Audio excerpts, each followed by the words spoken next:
क्या होता है रिफ्लेक्शन ऑफ लाइट?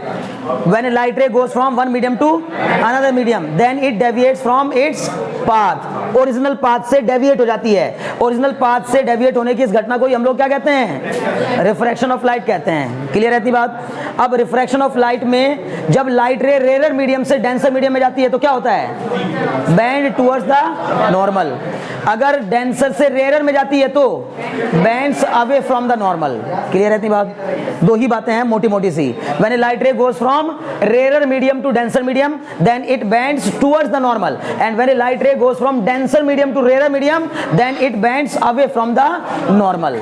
क्लियर रहती बात? फिर उसके बाद मैंने लेटरल शिफ्ट को समझाया था। कल हमने क्या पढ़ा था? Lateral shift. लेटरल शिफ्ट पूरा हो गया। उसके साथ साथ हमने क्या पढ़ा था? Principle of reversibility of light. Principle of reversibility of light क्या कहता है? अगर कोई लाइट रे मल्टीपल रिफ्रैक्शन और रिफ्लेक्शंस के बावजूद, अगर कोई लाइट रे मल्टीपल रिफ्रैक्शंस और रिफ्लेक्शंस के बाद अपने पाथ को रिवर्स कर जाए एक बार, तो वो उसी सेम पाथ को फॉलो करते हुए बिल्कुल वापस लौट जाती है जहां से आई थी वहीं। क्लियर है ना? यानी कि आप रास्ते में उसके सैकड़ों रिफ्रैक्शन कराइए, सैकड़ों रिफ्लेक्शंस कराइए, उतने रिफ्रैक्शन और रिफ्लेक्शंस कराने के बाद अगर आपने उसके पाथ को एक बार रिवर्स कर दिया तो वो अपने पाथ को फॉलो करते हुए वापस लौट जाएगी। बात समझ में आ रही है? इतना तक तो हो गया था ना कल? ठीक, तो आ जाओ। अब आज की क्लास में हम लोगों को बहुत ही ज़्यादा मतलब इंतहाई इंपॉर्टेंट इस टॉपिक पढ़ना है। ठीक है ना? रिफ्रैक्शन थ्रू, बोलिए, स्फेरिकल सरफेसेस। बहुत ध्यान से समझिएगा यार, बार बार कह रहा हूं। Refraction through spherical surfaces. ठीक है ना? देखो, रिफ्रैक्शन थ्रू, ठीक है, स्फेरिकल सरफेसेस। अब भाई बात आती है ये सरफेसेस का क्या मतलब है। यहाँ सरफेसेस हमने पढ़ा है स्फेरिकल मिरर्स। इससे पहले हमने रिफ्लेक्शन में क्या पढ़ा था? Spherical mirror. स्फेरिकल मिरर दो टाइप के होते हैं, कॉन्वेक्स मिरर और कॉनकेव मिरर। बिल्कुल सिमिलरली वैसे ही स्फेरिकल सरफेसेस भी दो टाइप के होते हैं, कॉन्वेक्स सरफेस और कॉनकेव सरफेस। पहली बात लिख लीजिए, एक डेरिवेशन इनमें से कन्फर्म है, पेपर में आएगा ही आएगा। आपको क्लास में कराए गए होंगे N2 upon V minus N1 upon U is equal to N2 minus N1 upon R। ये वाला डेरिवेशन करवाया गया होगा। ठीक है ना?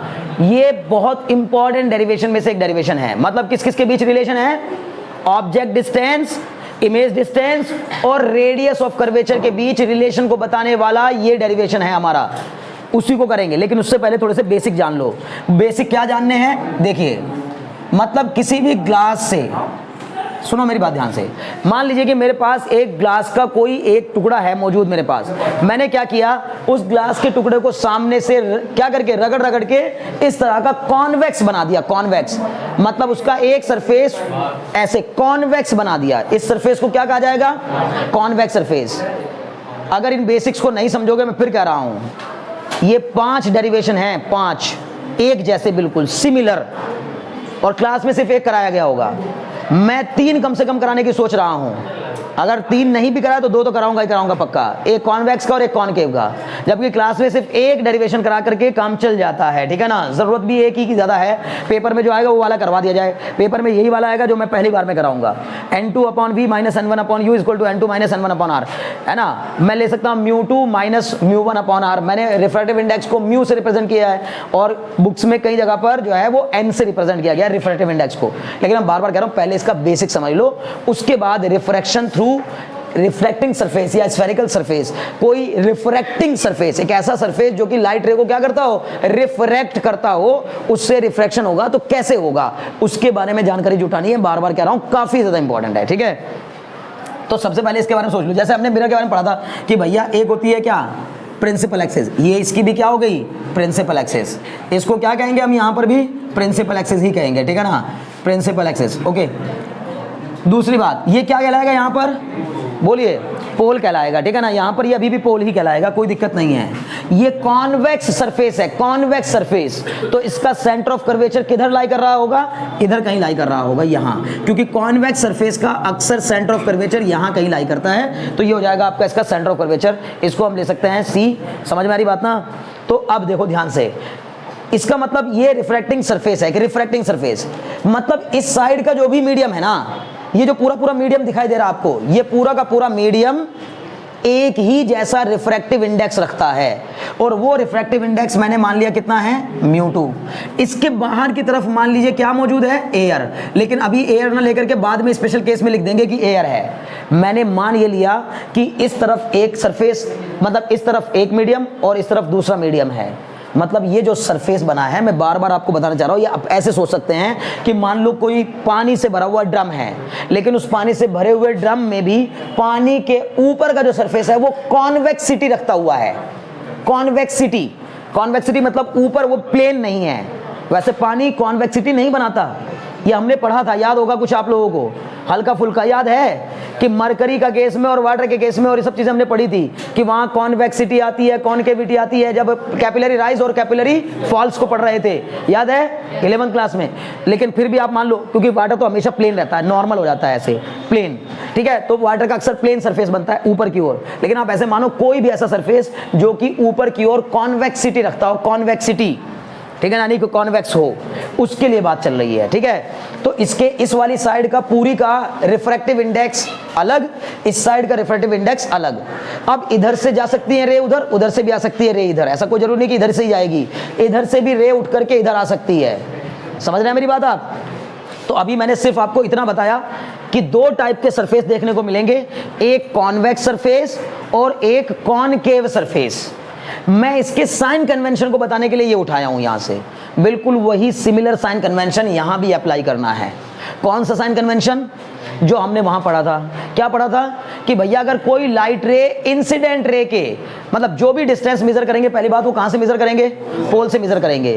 कोई भी डिस्टेंस कहां से मेजर की जाएगी, पोल से, चाहे वो ऑब्जेक्ट की डिस्टेंस हो, चाहे वो इमेज की डिस्टेंस हो, चाहे वो फोकल लेंथ हो, चाहे वो आपका सेंटर ऑफ कर्वेचर कुछ भी हो, हर एक चीज को पोल से मेजर किया जाएगा। दूसरी बात, पोल से अगर हम इंसिडेंट रे के अगेंस्ट में चलेंगे तो डिस्टेंस को नेगेटिव लिया जाएगा, पोल से अगर हम इंसिडेंट रे के अलोंग चलेंगे तो पॉजिटिव लिया जाएगा। उम्मीद है बात समझ में आ रही होगी, पक्का? ठीक, अगर इतनी बात क्लियर हो गई तो अब देखो ध्यान समझो। सबसे पहली बात, इसका मतलब है कि एक तो साइन कन्वेंशन क्लियर हो गया। अच्छा, एक और बात, कॉन्वेक्स की और कॉनकेव की जो फोकल लेंथ होगी वो कैसी होगी, वैसी ही रहेगी जैसे कॉन्वेक्स मिरर और कॉनकेव मिरर में था। फोकल लेंथ का कॉन्सेप्ट वैसा ही रहेगा। कॉन्वेक्स लेंस की focal length positive, concave lens की फोकल लेंथ नेगेटिव, बिल्कुल वैसा ही जैसा यहाँ। लेकिन अभी हम लेंस तक तो गए ही नहीं है, पहली बात लेंस तक तो गए नहीं है। ये लेंस नहीं है, क्या है ये? सरफेस है। बार बार बोल रहा हूँ, लेंस बनता है दो सरफेस से मिलाकर, ये एक अकेला सरफेस है, सिंगल सरफेस है ये। अभी सिंगल सरफेस का मतलब मैंने सामने से बना दिया एक कॉन्वेक्स सरफेस और पीछे कर दिया इसके एक पूरा इसी जैसा मीडियम मटेरियल, ठीक है ना, यानी इस तरफ एक सेम मटेरियल, इस तरफ सेम मटेरियल। क्लियर? ऐसा ही एक और बन सकता है, क्या? Concave surface. मान लीजिए कि आपने ऐसा कोई सरफेस बनाया, मतलब मैंने आपको क्या दिया, एक कांच का एक टुकड़ा दे दिया, पूरा एकदम बिल्कुल क्यूबॉइड दे दिया। उस क्यूबॉइड में आपने अंदर से कॉनकेविटी कट करके ऐसे, और इसका ये हिस्सा कैसा कर दिया, कॉनकेव बना दिया।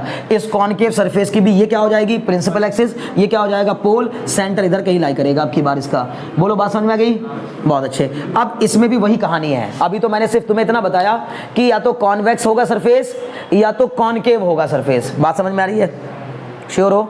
बहुत अच्छे। अब क्वेश्चन बार बार कह रहा हूं मैं, इसमें जो जो टर्म मैंने बताए हैं उनको ध्यान में रखते हुए और साइन कन्वेंशन को ध्यान में रखते हुए, अगर मैं जो डेरिवेशन करूंगा उसकी तरफ आप ध्यान लगाएंगे तो काम आसान हो जाएगा। और एक डेरिवेशन अगर आपने समझ लिया, सारे हो जाएंगे। सबसे खास बात इन डेरिवेशन की, ये 5 डेरिवेशन है ये, ठीक है ना, 4-5 डेरिवेशन है एक जैसे, बिल्कुल सिमिलर एक जैसे। अपने आप ही करोगे तुम दूसरा वाला, देखना।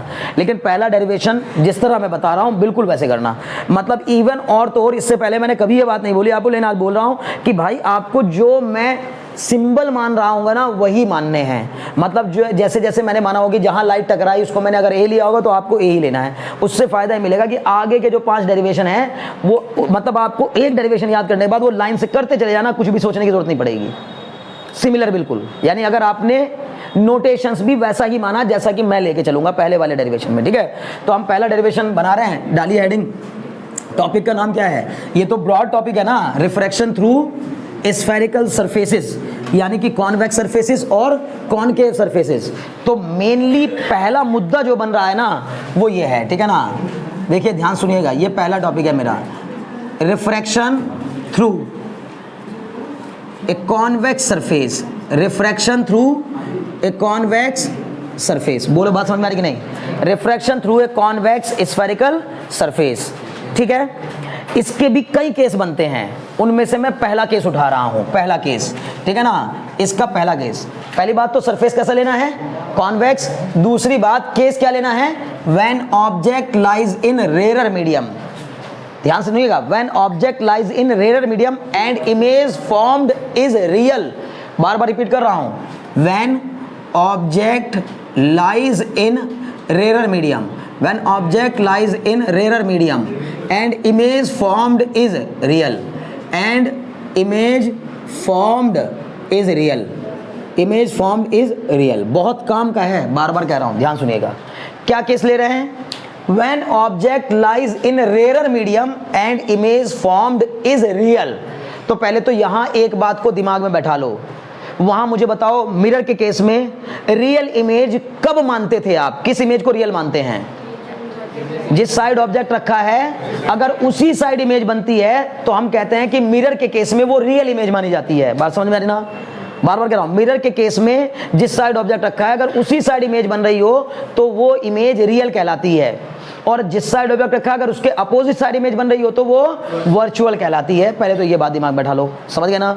लेकिन इसका जस्ट उल्टा होता है यहाँ पर लेंस के केस में या रिफ्रैक्शन के केस में। आप ये समझिए कि रिफ्रैक्शन के केस में जस्ट उल्टा हो जाता है। क्या, जिस साइड ऑब्जेक्ट रखा है अगर उसके अपोजिट साइड इमेज बन रही हो तो रियल होती है, और जिस साइड ऑब्जेक्ट रखा है अगर उसी साइड इमेज बन रही हो तो वर्चुअल होती है। उल्टा हो गया, बहुत ध्यान सुनिएगा, बार बार कह रहा हूं। सिर्फ रिफ्लेक्शन और रिफ्रैक्शन में सिर्फ एक चीज सेम रहती है, वो क्या, कॉन्वेक्स की फोकल लेंथ पॉजिटिव चाहे मिरर हो चाहे लेंस हो, कॉनकेव की फोकल लेंथ नेगेटिव चाहे लेंस हो चाहे मिरर हो, बस ये सेम है, बाकी चीजें पलट जाती हैं। समझ गए, पलटना क्या है, जैसे मैंने आपको क्या बोला, वहां क्या था, वहां कॉनकेव वाले मिरर के केस में, कॉनकेव मिरर के केस में 6 केस बने थे और कॉन्वेक्स के केस में 2 केस बने थे। यहां कॉन्वेक्स के केस में 6 केस बनेंगे। समझ में आ रही बात ना, यानी जब लेंस लेंगे तो कॉन्वेक्स लेंस के केस में 6 केस बनेंगे, ठीक है ना, बार बार कह रहा हूं, उल्टा हो जाएगा। वहां कॉनकेव के मामले में 6 बने थे, यहां कॉन्वेक्स के मामले में 6 बनेंगे। क्लियर है, तो ये सब बात दिमाग में बैठा चलनी है। बत्ती तो पता नहीं कैसे गई भाई, है ना, क्या बताया जाए, चलो कोई नहीं, अरे यार है ना, लाइट गई है, ठीक है ना, चलो कोई बात नहीं, कोई बात नहीं, उसकी चिंता ना करो, ये सब अभी टेस्टिंग चल रही है, ठीक है ना, कोई ज़रूरी नहीं है कि ये जाएगी ही जाएगी वीडियो, ठीक है ना, ठीक है, ये सब शुरुआती दौर में होती हैं चीज़ें, ठीक है ना, बाद में धीरे धीरे सब चीज़ें क्लियर हो जाती हैं।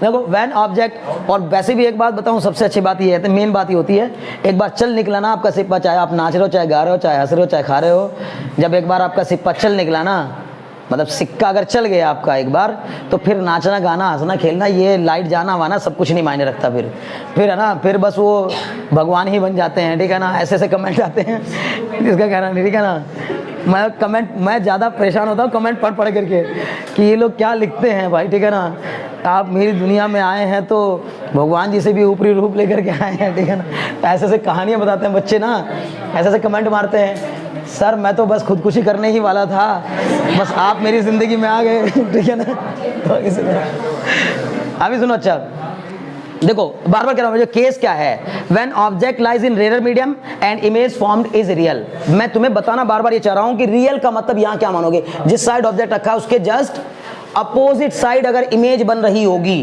तो रियल मानी जाएगी रिफ्रैक्शन के केस में। क्लियर, बढ़े आगे, चलो। कैसा सरफेस है, पहली बात कॉन्वेक्स सरफेस है सर, लो जी बना लेते हैं कॉन्वेक्स सरफेस, ये हो गया आपका कॉन्वेक्स सरफेस। अब इस कॉन्वेक्स सरफेस के किधर रखी है इमेज, ये जो कॉन्वेक्स सरफेस है इसका रिफ्रैक्टिव इंडेक्स मैंने मान लिया क्या, μ2, इसके बाहर जो मीडियम है वो मैंने मान लिया μ1, और साथ ही साथ मैंने यहां पर ले लिया है, मैं यहां साइड में लिख दे रहा हूं, μ1 इज लेस देन μ2। बताओ अगर μ1 लेस देन μ2 होगा तो इसका मतलब बाहर वाला मीडियम रेयर है या डेंसर, रेयर, जिसका रिफ्रैक्टिव इंडेक्स ज्यादा वो डेंसर, जिसका रिफ्रैक्टिव इंडेक्स कम वो रेयर। सिंपल, ये वाला साइड जो है वो आपकी रेयर हो गई और ये वाली साइड आपकी डेंसर हो गई। बोले इतने में कोई डाउट हो तो। अब इस रेयर वाली साइड पे मैंने क्या रखा है, ऑब्जेक्ट। क्यों रखा, क्योंकि उसने बोला when object lies in rare medium, object lies in rare medium and image formed is real. चलो वो तो बनेगी, अभी बना ही नहीं है, तो इमेज कैसे फॉर्म होगी उसको समझ लेते हैं। सबसे पहली बात, एक लाइट रे यहां से चली, ये ऑब्जेक्ट है, पॉइंट ऑब्जेक्ट, ये जो ओ मैंने लिया ये क्या है, पॉइंट ऑब्जेक्ट। यहां से एक लाइट रे चली और जहां टकराई, इस पॉइंट को बोलो क्या कहा जाता है, पॉइंट ऑफ इंसिडेंस हो गया। इस पॉइंट ऑफ इंसिडेंस पर हम एक टेंजेंट ड्रॉ करेंगे।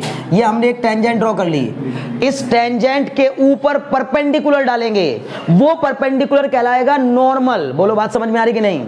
इसका मतलब इस टेंजेंट के परपेंडिकुलर जो मैं ड्रॉ करूंगा वो नॉर्मल कहलाएगा। ये मेरा बन गया नॉर्मल, बार बार रिपीट कर रहा हूं, ये नॉर्मल है, ठीक है। सबसे पहली बात वापस रिपीट कर रहा हूं, ऑब्जेक्ट रखा है रेयर मीडियम में, यहां से एक लाइट रे आई और वो ऐसे आकर के इस ए पॉइंट पर इंसिडेंट हो गई। किस पॉइंट पर इंसिडेंट हुई?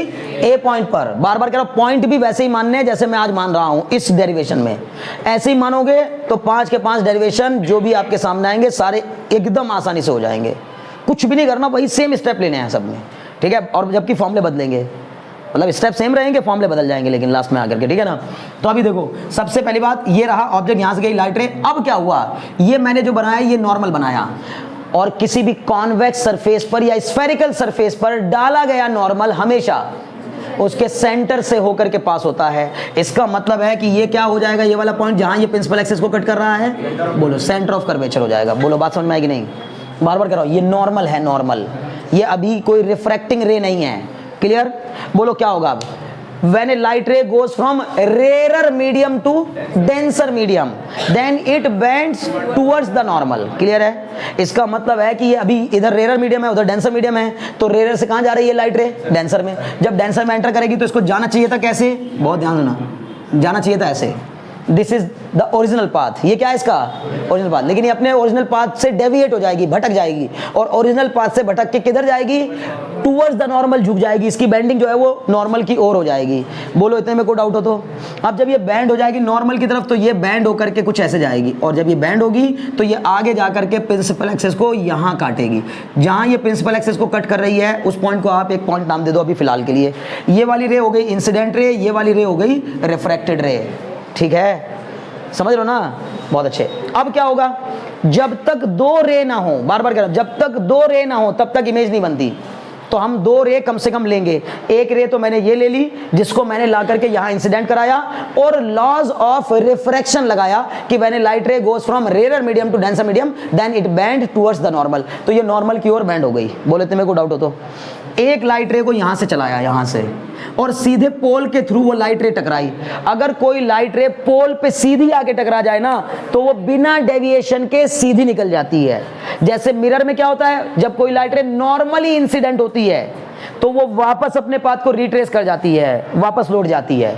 इसमें क्या होता है, अगर कोई लाइट रे नॉर्मली इंसिडेंट होती है तो बिना डेविएट हुए सीधी निकल जाती है। बात समझ में आ रही ना? बिना डेविएट हुए, पकड़ पा रहे हो मेरी बातें? इसका मतलब है कि ये जो O से P की ओर रे चली वो रे बिना डेविएट हुए आगे बढ़ गई। अब जब वो आगे बढ़ गई तो ये दो रिफ्रैक्टेड रे, एक रिफ्रैक्टेड ये रे रही, एक रिफ्रैक्टेड रे ये रही, दोनों ने एक दूसरे को कहां पे कट किया? यहां पे। इस पॉइंट को ही क्या नाम दिया जाएगा? इमेज पॉइंट नाम दिया जाएगा। अब बताओ बात समझ में आएगी नहीं? पक्का? बहुत अच्छे, ठीक है। ऑब्जेक्ट की इमेज कैसे बनी वो समझ में आ गया। ऑब्जेक्ट कहां लाई कर रहा है? रेयर मीडियम में। इमेज कहां बनी? Just opposite. अगर इमेज अपोजिट बनी है तो कैसी होगी? रियल। मेरा केस बन गया, when object lies in rare medium and image formed is real. हो गया? कोई डाउट है इतने में? नहीं। अब आ जाओ जी, सबसे पहली बात इसकी अब और मार्किंग, जो बची हुई चीज़ें हैं वो मार्किंग कर लेते हैं। उनकी मार्किंग करने का मतलब क्या है, यानी कि ये जान लेते हैं कि कौन सा एंगल को क्या लिया जाए, कैसे लिया जाए। बताओ, ये वाला एंगल ये है ना नॉर्मल, मेरा ये नॉर्मल है। बताओ, नॉर्मल और इंसिडेंट रे के बीच बनने वाले एंगल को क्या कहते हैं? Angle of incidence. Angle of incidence तो कौन सा होगा? ये वाला एंगल, हाँ वेरी गुड, ऊपर वाला ये होगा भाई, समझ रहे हो ना? Angle of incidence. बोले इतने में कोई डाउट हो तो? बहुत अच्छे। एंगल ऑफ रिफ्रैक्शन किसे कहते हैं? रिफ्रैक्टेड रे और नॉर्मल के बीच बनने वाले एंगल को एंगल ऑफ रिफ्रैक्शन कहते हैं। तो भैया ये वाला एंगल क्या हो जाएगा? Angle of refraction. बोलो बात समझ में आ रही कि नहीं?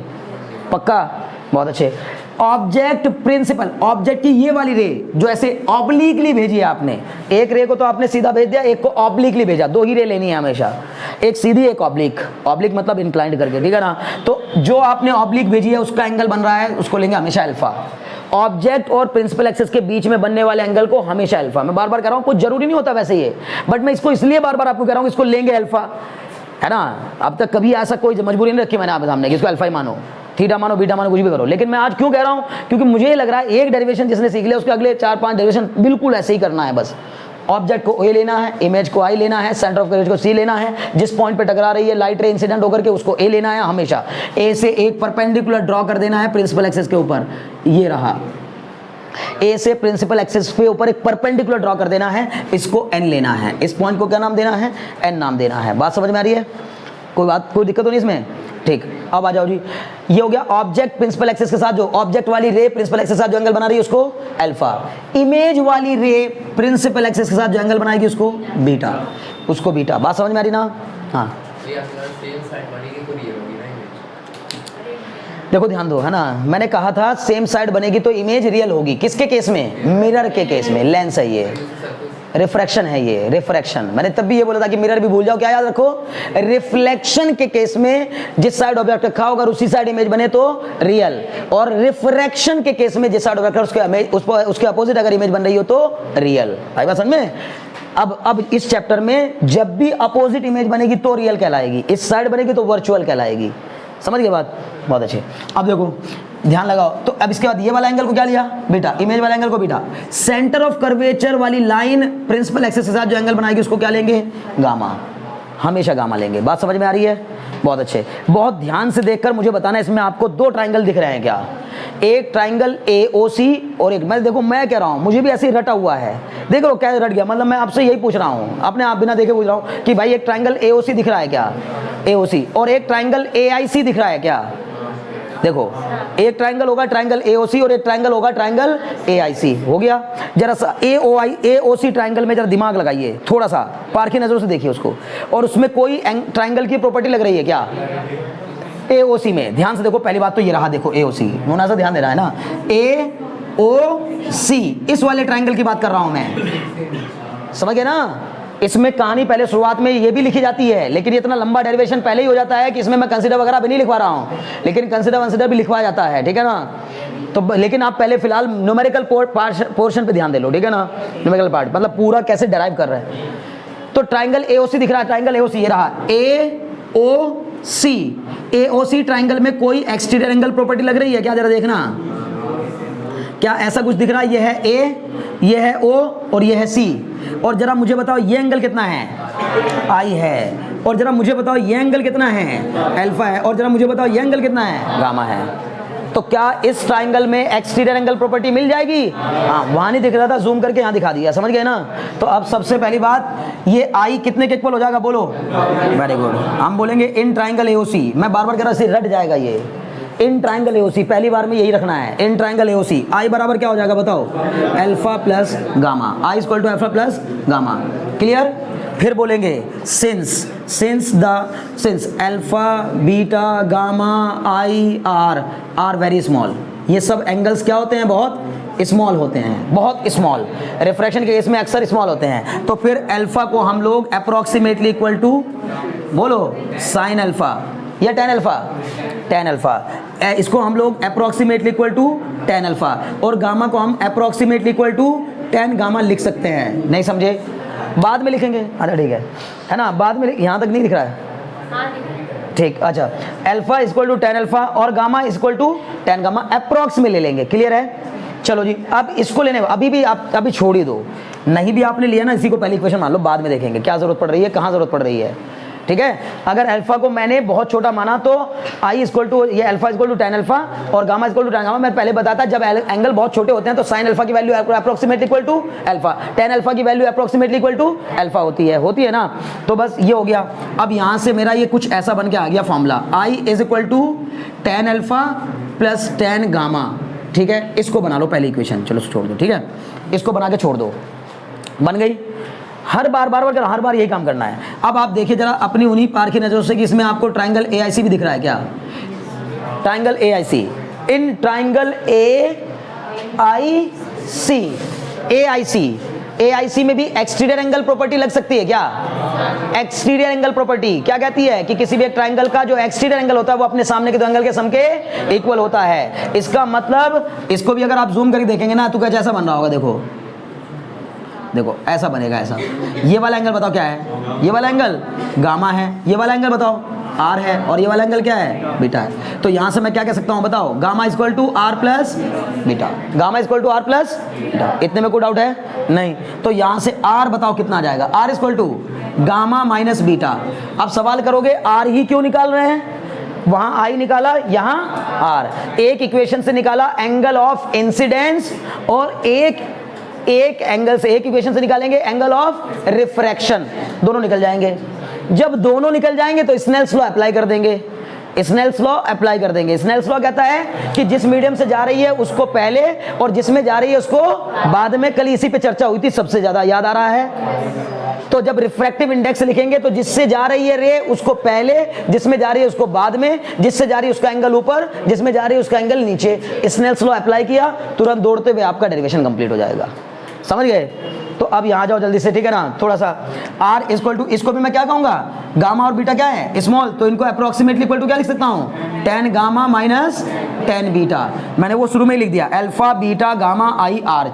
ये 5 ही एंगल है बस इसमें, अल्फा बीटा गामा आई और आर। इन 5 एंगल, ये पांचों के पांचों एंगल रिफ्रैक्शन के केस में बहुत स्मॉल होते हैं, वेरी वेरी स्मॉल होते हैं। ये देखने में इतने बड़े बड़े लग रहे हैं, ये इतने बड़े होते नहीं हैं। अगर रे में इतने एंगल बनने लग जाएंगे ना तो हम इमेजेस में ना इतना क्रिएशन हो जाएगा कि 2 इमेजेस झिलमिल झिलमिल दिखेगी हमको। समझ रहे हो ना? मतलब मुझे कोई इमेज दिख रही, मैं देख रहा हूँ तो मेरी आंखें जो इमेजेस बनाती है ना रेटिना पे, मैं इतने सारे लोगों को एक साथ देख पा रहा हूँ, तो सारी झिलमिल हो जाती है अगर एंगल ये बड़े बड़े होते हैं, ठीक है ना?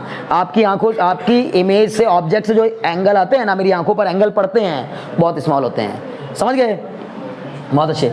अब ये 2 इक्वेशन बना ली, अब भैया क्या कहेंगे, अप्लाइंग स्नेल्स लॉ, ठीक है ना? चलो अब अगर मैं स्नेल्स लॉ अप्लाई कर देता हूं, ठीक है? देखो ध्यान दो, ध्यान दो, ध्यान से समझना भाई। अप्लाइंग स्नेल्स लॉ क्या हो जाएगा बताओ, क्या कहता है Snell's law?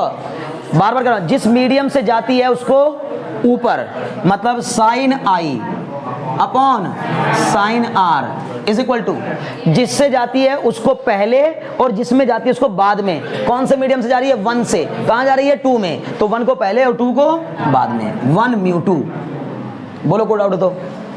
What is this? 1 mu 2, refractive index of medium 2 with respect to 1। मुझे पूरी उम्मीद है बात समझ में आ गई होगी।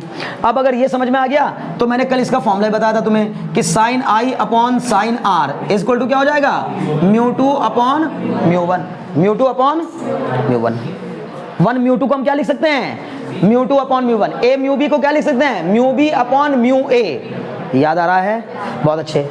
आई और आर भी स्मॉल है क्या यार? ध्यान रखते हो, ध्यान रखे हो। आई और आर भी स्मॉल है क्या? अगर आई स्मॉल है तो साइन आई को आई लिख सकता हूँ क्या?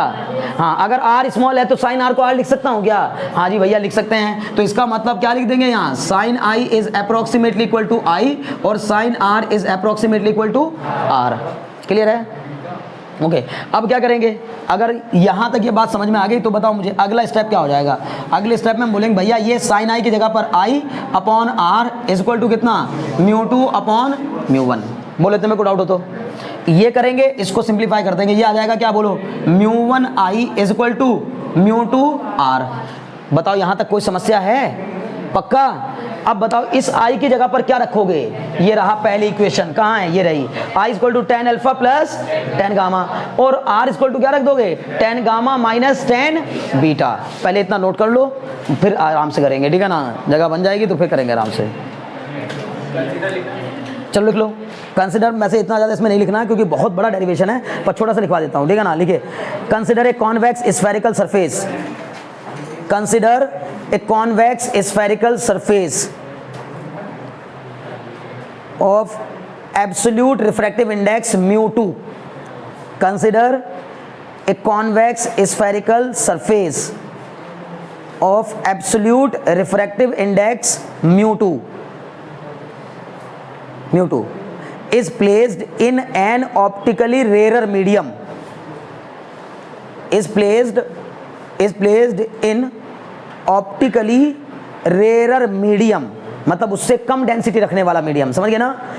Placed in optically rare medium of absolute refractive index mu 1। मतलब ये जो म्यू 1 म्यू 2 है ये दोनों के क्या है, अपने अपने एब्सोल्यूट, लेकिन 1 म्यू 2 क्या है, वो एब्सोल्यूट नहीं, वो रिलेटिव है। बहुत अच्छे। तो क्या लिखा, absolute refractive index mu 1। Okay,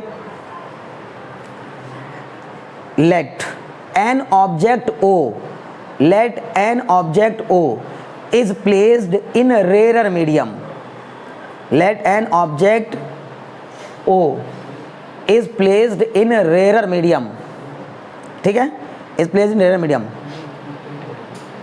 and the image is formed as shown in ray diagram, and the image is formed as the image is formed as shown in ray diagram। बस इतना consider लिख दिया अगर, बहुत है, क्योंकि रे diagram में सब कंप्लीट दिखा रखा हमने, ठीक है ना। अब डायग्राम सही से बनाए, डायग्राम जितना अच्छा बनेगा, मैं बार बार कह रहा हूँ, इस डेरिवेशन के कम से कम आधे मार्क्स तो इसी के हैं, जबकि इस पे कोई मार्क्स नहीं दिए जाते बोर्ड के अकॉर्डिंग, पर वो जानता है कि जिसने डायग्राम सही बनाया होगा वो सही करेगा, अदरवाइज सब रट्टा मार के बैठे होते हैं। डायग्राम उल्टा सीधा जिसका बनाया ना और उसका रिजल्ट सही आ गया, मान लो डायग्राम तो उसने बनाया टेढ़ा मेढ़ा कुछ भी और रिजल्ट आ गया बिल्कुल सही, इसका मतलब है कि उसने रट रखा है डेरिवेशन, सिंपल। तो आप डेरिवेशन सही से डायग्राम बनाइएगा भाई, ठीक है ना। सुनो ये देखो यहाँ तक आ गया म्यू1 आई इक्वल टू म्यू2 आर, आई की वैल्यू ऑलरेडी आ रखी है और आर की वैल्यू ऑलरेडी आ रखी है, कितना हो जाएगा म्यू1 आई की वैल्यू बताओ, tan alpha plus tan gamma, plus में था ना शायद, है ना, बहुत अच्छे, is equal to mu two into R की वैल्यू बता दो, tan gamma minus tan beta. अब भाई देखो tan अल्फा की वैल्यू बताओ जरा, इस ट्रायंगल में आ जाओ, अब आ जाओ ट्रायंगल में, और बड़े ध्यान समझना, बाद में रखेंगे वैल्यूज और, लेकिन उससे पहले हम अभी N P N A C P C इस सब के टर्म्स में रखेंगे। अब जरा ध्यान से देख के बताओ ट्रायंगल, चलो मैं ले लेता हूं, अच्छा ट्रायंगल भी कौन कौन से लेने हैं वो भी ध्यान रखें भाई। ओ से पी तक की डिस्टेंस होती है ऑब्जेक्ट डिस्टेंस, और पोल से ऑब्जेक्ट तक की डिस्टेंस को ऑब्जेक्ट डिस्टेंस कहते हैं, उसको यू से रिप्रेजेंट करते हैं, पोल तक ही होता है, लेकिन हम लोग यहाँ परपेंडिकुलर ड्रा करते हैं तो हम ए ओ एन को ओ पी के अप्रोक्सीमेटली इक्वल मान लेते हैं, समझ रहे ना मेरी बात आप पे, ओ एन को approximately equal to O P मान लिया जाता है, ठीक है ना, अभी रखेंगे वो भी, बहुत लेंथी हो जाते हैं डेरिवेशन के, ठीक है ना। अब यहाँ देखो पोल से इमेज की डिस्टेंस, बोलो पोल से इमेज की डिस्टेंस आई, और पोल सॉरी वी, और पोल से सेंटर ऑफ कर्वेचर की डिस्टेंस आर, ये तीन डिस्टेंस चाहिए मुझे मेनली, बार बार कह रहा हूं डेरिवेशन ही इसी तरह से आएगा, पेपर में लिख के भी ऐसे ही आ जाता है कई बार कि डेराइव, फिर ये नहीं बोलता कॉन्वेक्स स्फेरिकल सरफेस, वो सब बोलता है कि derive the relationship n2 upon v minus n1 upon u equal to n2 minus n1 upon r where symbol have their usual meanings, ऐसा करके लिख देता है। तो ऐसे में आपको ध्यान भी रखना है कि ये क्या कहना चाह रहा है, इसमें r क्या है, हमें किस किस के बीच रिलेशन बनाना है, म्यू1 म्यू2 u v और r, बस ये 5 टर्म है, म्यू1 म्यू2 u v और r, इनके बीच में रिलेशन बनाना है, तो सारी चीजें इन्हीं के टर्म्स में लानी पड़ेंगी। अब चलो कैसे लाएंगे, जरा देखो tan अल्फा की वैल्यू, tan अल्फा की वैल्यू यहां से आ जाएगी इसमें, ये इस ट्रायंगल में देखो tan alpha equal to perpendicular upon base, मतलब an अपॉन on, बोलो कोई डाउट हो तो, फिर प्लस tan गामा की वैल्यू, ये रहा गामा, tan गामा, तो कौन से ट्रायंगल में आ रहा है, इस वाले ट्रायंगल में, tan गामा बराबर परपेंडिकुलर अपॉन बेस, मतलब क्या an upon nc, an upon nc, बोलो कोई डाउट हो तो, is equal to mu two tan gamma की वैल्यू फिर से वही an upon nc, an upon nc, बात समझ में आ रही ना, माइनस tan बीटा की value perpendicular upon base an upon ni, बोलो इतने में कोई डाउट हो तो, ni ये रहा ना ni, अरे भाई बच्चे ये वाला बीटा वाला एंगल कौन सा वाला ट्रायंगल में है, इस ट्रायंगल में है ना, इस ट्रायंगल में, क्योंकि परपेंडिकुलर लेना जरूरी है, ये इसकी हाइपोटेन्यूज बन जाएगी, ये बेस बन जाएगा और सामने वाला परपेंडिकुलर हो जाएगा, एंगल के सामने की साइड परपेंडिकुलर, एंगल से सटी हुई साइड बेस और 90 के सामने की साइड हाइपोटेन्यूज, समझ गए। तो tan बीटा लगाया, tan बीटा बराबर परपेंडिकुलर अपॉन बेस।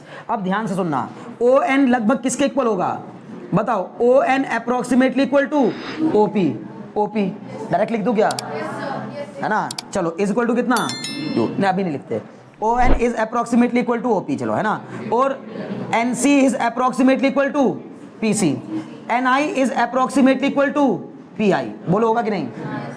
अब ध्यान देना, म्यू1 यहां से क्या कॉमन ले लूं बताओ, इसमें से क्या कॉमन आ रहा है, ए एन कॉमन आ गया, क्या बचा 1 upon O P, O N की जगह क्या रख देंगे O P, plus 1 upon P C, क्या जाएगा इसकी जगह पर पी सी, बराबर म्यू2, इसमें से भी क्या कॉमन आ रहा है बोलो ए एन कॉमन आ गया, क्या बचेगा 1 अपॉन एन सी की जगह पर P C, 1 upon P C minus 1 upon P I, बोलो इतने में कोई डाउट हो तो, ए एन से ए एन को उड़ा दो, ठीक है ना, बात समझ में आई, ए एन से एन गया। अब बताओ क्या बचा, बहुत ध्यान से देखना, बार बार कह रहा हूं, ठीक है ना। ठीक, देखो अब यहां बताओ ओपी की वैल्यू अब रखेंगे, मैं क्यों नहीं रखा, अच्छा बताओ वहां क्यों नहीं रखा था, जब तुम कह रहे थे वहां नहीं रखा था, क्योंकि साइन कन्वेंशन के साथ रखूंगा, तो इसलिए पहले डायग्राम की तरफ देखना पड़ेगा। यहां मैंने बिना डायग्राम देखे लिख दी सारी वैल्यूज, ए एन से एन कट गया, बस मुझे बता दो देख करके OP is equal to U या माइनस यू। मजा आ जाएगा अगर आप ये बात बता रहे हैं, OP is equal to U या minus U, minus U. Sign convention के साथ, बार बार कह रहा हूं, यहां साइन कन्वेंशन यूज कर रहे हैं तो न्यूमेरिकल में भी साइन कन्वेंशन यूज करेंगे, बार बार बोल रहा हूं। 2 बार साइन कन्वेंशन यूज करने के बाद तीसरी बार नहीं करते, ठीक है ना, तब नल एंड वॉइड होती चीजें। आपने एक बार डेरिवेशन में कर लिया, एक बार फिर किसी और डेरिवेशन में कर लिया, फिर न्यूमेरिकल में लगाओगे गलत हो जाएगा। लेकिन हाँ, एक बार डेरिवेशन किया सीधे न्यूमेरिकल में लगा रहे हो, चलेगा, लगाना ही पड़ेगा, समझ गए ना। तो अब बताओ ओपी की वैल्यू माइनस यू, कोई डाउट।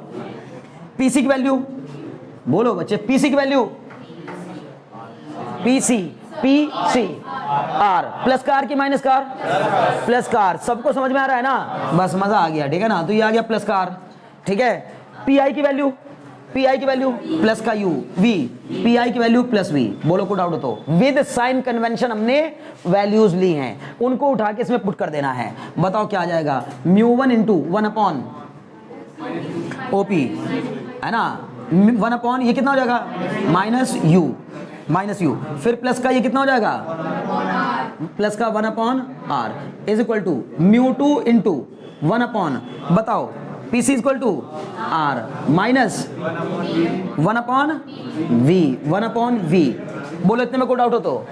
इसको भी एक काम कर लो, अंदर मल्टीप्लाई करा लो, ये बन जाएगा म्यू1 अपॉन माइनस का म्यू1 अपॉन यू प्लस का mu one upon R is equal to mu two upon R minus का म्यू2 अपॉन वी। बोलो बात समझ में आ रही है कि नहीं आ रही है, पक्का मेरे प्यारो। इस v वाले टर्म को इधर ले आओ, r वाले टर्म को उधर ले जाओ, r वालों को एक साथ कर लो, ऑब्जेक्ट डिस्टेंस और इमेज डिस्टेंस को एक साइड कर लो, बोलो क्या बनेगा, देखो कितना मजे का बन गया, mu two upon V minus mu one upon U, clear, is equal to, ये उधर गया तो माइनस हो जाएगा ना, उधर जाके क्या बचेगा, mu two upon R minus mu one upon are.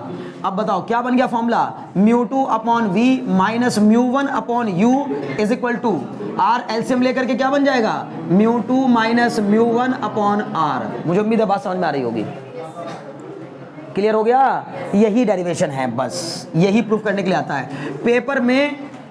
मैं बार बार कह रहा हूं, अगर पेपर में n2 अपॉन वी आया ना तो n2 n1 ही लेके चलना, फिर ये n1 और इसको n1 उसको n2 मानना। अगर लिख के आ गया स्पेशली कि प्रूफ करिए n2 upon V minus n1 upon U equal to n2 minus n1 upon R, because NCERT में n2 n1 लिया गया है, समझ गए ना, इसलिए बार बार बोल रहा हूं। लेकिन ये म्यू2 म्यू1 में मैं जानबूझ के ले लेता हूं क्योंकि रिफ्रैक्टिव इंडेक्स को जनरली शुरू से ही मैं म्यू पढ़ता आ रहा हूं, तो अब इसमें कोई समस्या नहीं है, कर लोगे। एक और बात समझो, अगर खुदा ना खास्ता 1%, पहली बात जब बार बार कह रहा हूं समझाऊंगा, बार बार याद दिलाऊंगा कि जैसा सिंबल दिया हो, अगर दिया है क्वेश्चन में तो फिर वैसा ही लेना, अगर नहीं दिया है, मान लो उसने हमें कह दिया कि an a refracting surface having refractive index n2 is placed in a optically rare medium having refractive index n1, ठीक है ना, and the radius of curvature of the spherical surface is r, then derive the relationship between the object distance, image distance and radius of curvature. Object distance, image distance and radius of curvature, इनके बीच में क्या derive करना है, relation derive करना है, समझ गए। तो ऐसे में क्या करेंगे, तब उसने अगर n1 n2 बोला तो वही लेंगे, अदरवाइज म्यू1 म्यू2 से काम चल जाएगा। फिर भी कह रहा हूं 1% अगर गलती हो जाए कि भैया वो मेरे को ना म्यू1 म्यू2 वाला याद था अच्छे से, तो मैंने पूरा कर दिया, इसको पूरा कर लिया, अब भैया मैं वहां काट के अगर दोबारा करता तो मैं डबल टाइम लग जाएगा, फंस जाऊंगा। तो भैया क्या करना, लास्ट तक ले जाओ, यहां तक कर देना, फिर उसको स्पेशली बोल देना कि we take mu one equal to n1 and mu two equal to n2, because given question में गिवन है म्यू1 बराबर n1 एंड म्यू2 बराबर n2, अकॉर्डिंग टू क्वेश्चन, ऐसे लिख देना, अकॉर्डिंग टू क्वेश्चन म्यू1 बराबर n1 म्यू2 बराबर n2, तो रख देना, सॉल्व कर देंगे, तब भी आ जाएगा, तब भी हो जाएगा, ठीक है ना। चलो नोट कर लो जैसे, हाँ चलो ठीक है। अभी सुनो, मतलब अब बस एक स्टेप बचा, बस एक स्टेप प्लीज ध्यान दो। सबसे पहली बात, जो मेरा म्यू2 अपॉन वी बना ना, अभी ये जो रिलेशन आया है ये आया है एब्सोल्यूट रिफ्रैक्टिव इंडेक्स के टर्म्स में, एब्सोल्यूट रिफ्रैक्टिव इंडेक्स के टर्म्स में, लेकिन मुझे यही लाना है रिलेटिव रिफ्रैक्टिव इंडेक्स के टर्म्स में। तो ध्यान से सुनो क्या कर रहा हूं, पूरी इक्वेशन को देखिए, यहां कर रहा हूं, यहां आ जाओ इधर, डिवाइड बाई, यहां के बाद आप यहां आ जाओ, देखो डिवाइड बाई μ1 बोथ साइड, दोनों साइड किससे डिवाइड कर दिया, μ1 से। μ1 से डिवाइड करूंगा तो बताओ ऊपर वाला टर्म क्या बन जाएगा, μ2 अपॉन μ1। मैं ऐसा क्यों कर रहा हूं वो भी बताऊंगा, μ2 अपॉन μ1 उसके अपॉन में v माइनस μ1 अपॉन μ1 उसके अपॉन में u is equal to μ2 upon μ1 minus μ1 upon μ1। बोलो बात समझ में आ रही है कि नहीं आ रही है, यही तो होगा। मतलब मैंने क्या किया, μ2 बाई μ1, μ1 बाई μ1, μ2 बाई μ1, μ1 बाई μ1, मतलब पूरी इक्वेशन को μ1 से डिवाइड करा दिया। बताओ μ2 बाई μ1 क्या होता है, 1 μ2, क्या होता है 1 μ2 अपॉन v माइनस ये क्या हो जाएगा 1 upon u is equal to ये क्या हो जाएगा 1 μ2 माइनस ये क्या हो जाएगा फिर से 1 अपॉन में r। एक फॉर्मूला ये भी बनता है, हो सकता है कि वो ये दे क्वेश्चन में 1n2 upon v minus 1 upon u is equal to 1n2 minus 1 upon r। एक और बात समझो अब, स्पेशल केस क्या है, स्पेशल केस ये है इफ द रेयर मीडियम, ध्यान सुनिएगा, if the rarer medium is air, if the rarer, ध्यान से देखो, if the rarer medium is air, मान लो कि वो जो हमने रेयर मीडियम लिया बाहर वाला वो एयर हो, क्या हो एयर, अगर वो एयर होगा तो 1 μ2 ही म्यू हो जाएगा, है ना भाई। 1 μ2 में ये μ1 की वैल्यू तो हो जाएगी 1, समझो μ2 को ही बस मैं क्या ले लूंगा म्यू, क्योंकि किसी का भी रिफ्रैक्टिव इंडेक्स एयर के रेस्पेक्ट में फिर μ2 μ1 लिखने की जरूरत नहीं होती, जैसे हम ऐसे लिखते हैं ना, the refractive index of glass, bracket में लिख दिया μ इज इक्वल टू 4/3, तो ये μ इज इक्वल टू 4/3 का मतलब 1 μ2 ये कुछ नहीं लिखा, इसका मतलब है कि ये एयर के रेस्पेक्ट में है, बात समझा ना। तो अगर एयर होगी बाहर वाला मीडियम तो 1 μ2 ही क्या बन जाएगा, 1 μ2 बन जाएगा म्यू। तो इसका मतलब इसकी जगह पर क्या रख देंगे, mu upon V minus 1 upon U is equal to mu minus 1 upon R. बस यही डेरिवेशन है, या तो तुमसे वो यहीं छुड़वाएगा या तो यहीं छुड़वाएगा, अगर उससे आगे गया तो यहां जाएगा। ज्यादा चांस मैं बार बार करूं यहीं तक जाने के हैं, बस यहीं तक आता है, ज्यादा चांस यहीं तक आने के हैं, लेकिन फिर भी मैंने आपको आगे करा दिया, ज्यादा 2 स्टेप आगे लेने हैं बस। म्यू मतलब क्या है, बोलो what do you mean by mu. Mu is the refractive index of this surface with respect to air, बशर्ते कि बाहर एयर हो। क्लियर है, अगर एयर नहीं है तो फिर यही लेना पड़ेगा 1 μ2। क्लियर, फिर बल्कि उससे अगर एयर नहीं है ना बाहर तो उससे बेहतर ये है, और भी छोड़ो तुम। अगर मैं ये मान लूं कि बाहर एयर है तो μ1 को ले लो 1 और μ2 को ले लो म्यू। मैंने माना कि बाहर तो है एयर और जो ग्लास है उसका रिफ्रैक्टिव इंडेक्स है म्यू, तो μ2 हो गया म्यू और μ1 हो गया 1, क्योंकि एयर का रिफ्रैक्टिव इंडेक्स 1 होता है। तो mu upon V minus 1 upon U बराबर म्यू माइनस 1 अपॉन आर, ये फॉर्मूला बन के आ जाएगा। बोलो बात समझ में आ गई कि नहीं, दोनों तरीके से आपको समझ में आ गया होगा क्लियरली, पक्का। चलिए आज के लिए इतना काफी है।